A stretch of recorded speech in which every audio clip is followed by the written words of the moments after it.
আওয়ামী লীগের যাবতীয় কার্যক্রম নিষিদ্ধ করার সিদ্ধান্ত গ্রহণ করা হয়েছে। সন্ত্রাস বিরোধী আইনের আওতায় আন্তর্জাতিক অপরাধ ট্রাইব্যুনালে বাংলাদেশ আওয়ামী লীগ ও তার নেতাদের বিচার কার্যক্রম না হওয়া পর্যন্ত দলটির যাবতীয় কার্যক্রম নিষিদ্ধ করার সিদ্ধান্ত নিয়েছে অন্তর্বর্তীকালীন সরকার। তবে এই আইনে কি দল নিষিদ্ধ না করে কার্যক্রম নিষিদ্ধ করা যায়? কার্যক্রম নিষিদ্ধ হলে রাজনৈতিক দল হিসেবে আওয়ামী লীগের নিবন্ধনের কি হবে? সেটি বাংলাদেশের রাজনীতিতে ঠিক কি ধরনের প্রভাবই বা ফেলতে পারে তা নিয়েই তৈরি হয়েছে নানা ধরনের প্রশ্ন। বিশ্লেষণ চলছে রাজনৈতিক অঙ্গনেও। গত বছর আওয়ামী লীগ সরকারের পতনের কয়েকদিন আগে জামাত ও ছাত্র শিবিরকে এই একই সন্ত্রাসবিরোধী আইনে নিষিদ্ধ করা হয়। জুলাই আগস্টে ছাত্র জনতার গণ অভ্যুত্থানের মুখে ক্ষমতাচ্যুত হয়ে দেশ থেকে পালিয়ে যান শেখ হাসিনা সহ তার দলের এমপি মন্ত্রী ও নেতাকর্মীরা।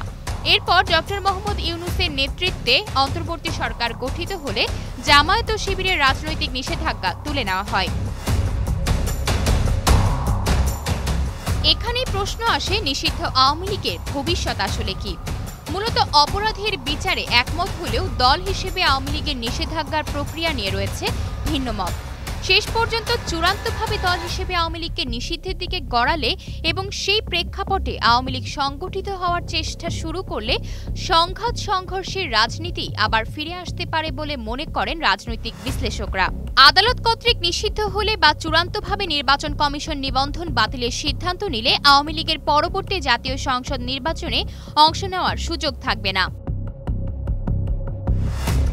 বিশ্লেষকরা বলছেন, দল হিসেবে সংকটে পড়া এবং সেখান থেকে উতরে আসার অভিজ্ঞতা আওয়ামী লীগের রয়েছে।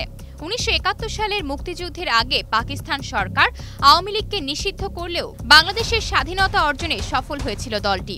দলটির কার্যক্রম নিষিদ্ধের সরকারি সিদ্ধান্তের পর তারা বাংলাদেশের রাজনীতিতে কিভাবে ফিরে আসার চেষ্টা করে তার উপর দেশ ও রাজনীতির ভবিষ্যৎ অনেকটাই নির্ভর করবে বলে মনে করেন তারা। যে কোনো পরিস্থিতিতেই কোনো দল নিষেধাজ্ঞার কবলে পড়লে সে আরও সংগঠিত হওয়ার চেষ্টা করে। বাংলাদেশের রাজনৈতিক সংস্কৃতি হলো দুই ধারার। মোট দাগে যার একটির নেতৃত্ব আওয়ামী লীগ এবং অপরটির নেতৃত্বে বিএনপি।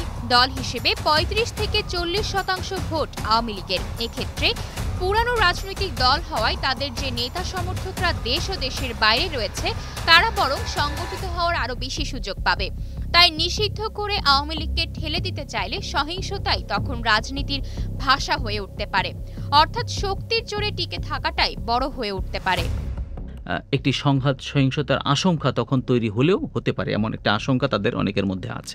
35 থেকে 40% ভোটার হয়তো আওয়ামী লীগের সমর্থক বা আওয়ামী লীগের ভোটার বলে বলা হয়। প্রধান নির্বাচন commissioner M Nasir Uddin Deutsche ওয়েলকে জানিয়েছেন, আওয়ামী লীগের কার্যক্রম নিষিদ্ধের সরকারি আদেশ পাওয়ার পর তারা দলটি নিবন্ধনের ব্যাপারে সিদ্ধান্ত নেবেন। আয়শা অর্থী, নিউজ ডেস্ক, গ্লোবাল টেলিভিশন।